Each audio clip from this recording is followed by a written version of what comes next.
Long ago, in the quiet mountains of early America, there was a peaceful village surrounded by deep forests and slow-flowing rivers. A place where life moved gently with the rhythm of the seasons, and where most people spent their days working on farms, repairing wooden houses, and gathering in the evenings to talk beside warm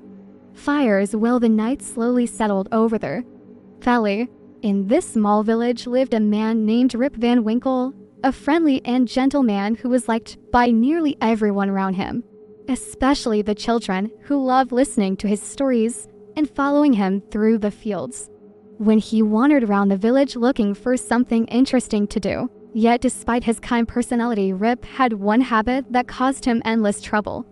Because he avoided work whenever he could and often left his own farm in terrible condition, which meant that his wife was constantly angry with him and never missed an opportunity to loudly remind him of all the tasks he had ignored. Whenever the arguments at home became too much for him to handle, Rip would quietly take his old hunting rifle, call his loyal dog Wolf, and walk toward the mountains that rose high behind the village. Because those mountains were the only place where he could find true peace and silence away from the complaints that followed him everywhere else. And the deeper he walked into the forest, the calmer he felt as the sound of the village slowly faded behind him, and the cool mountain air moved through the tall trees that had been standing there for centuries. One afternoon, after another long argument at home, Rip once again decided to escape into the mountains, walking slowly along a narrow path that twisted between the trees,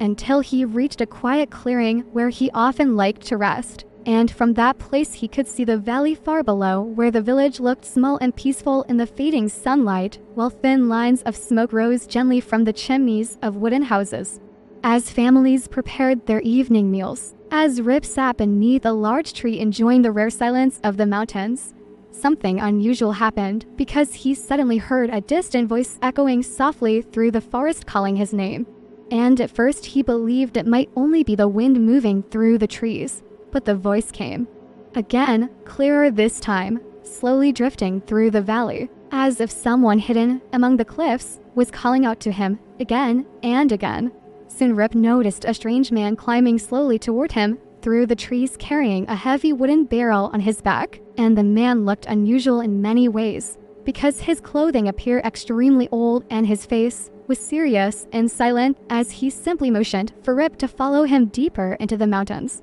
Without saying a single word, curious and slightly uneasy, Rip followed the mysterious stranger through a narrow passage between the rocks until they arrived at a hidden valley surrounded by tall cliffs, where several other strange men were gathered together wearing the same old clothing while rolling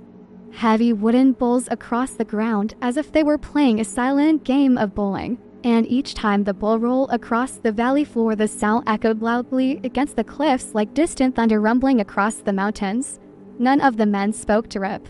yet they calmly offered him a drink from the barrel the stranger had carried into the valley. And after the long climb through the mountains, Rip felt extremely thirsty, so he accepted the cup and drank the strange liquid, which was stronger than he expected as the warmth quickly spread through his body, while the quiet rumbling sounds of the valley slowly echoed around him as the men continued their silent game, and the evening shadows stretched across the cliffs. Rip began to feel incredibly tired as the world around him seemed to blur gently, and the cool mountain air made his eyes grow heavier with every passing moment, until he finally leaned back against a rock and closed his eyes for what he believed would only be a short rest.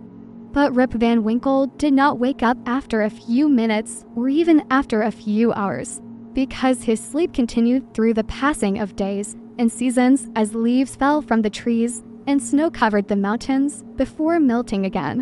while the quiet valley remained almost completely unchanged except for the slow movement of time itself. When Rip finally opened his eyes again, the bright morning sunlight shone through the trees above him, and at first he believed he had simply taken a long afternoon nap. But as he slowly stood up, he noticed that his body felt stiff and strange, while his beard had grown incredibly long and completely white, as if many years had passed while he slept.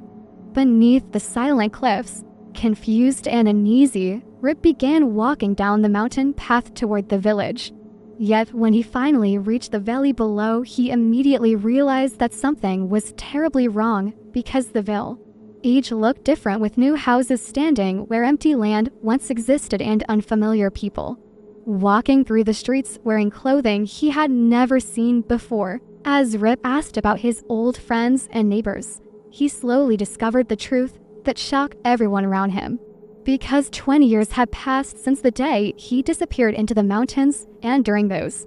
years the world had changed in ways he could never have imagined, including the birth of an entirely new nation that had replaced the old colonial world he remembered. And so the strange legend of Rip Van Winkle became one of the most famous stories in American folklore. A quiet and mysterious tale about a man who wandered into the mountains for a moment of peace and returned decades later to find that time itself had moved forward without him, leaving one final question that people still wonder about even today. Because if you were to hear a distant rumbling sound echoing through the mountains at night, would you follow it out of curiosity? Or would you turn back before the mountains decided to keep you there for the next 20 years?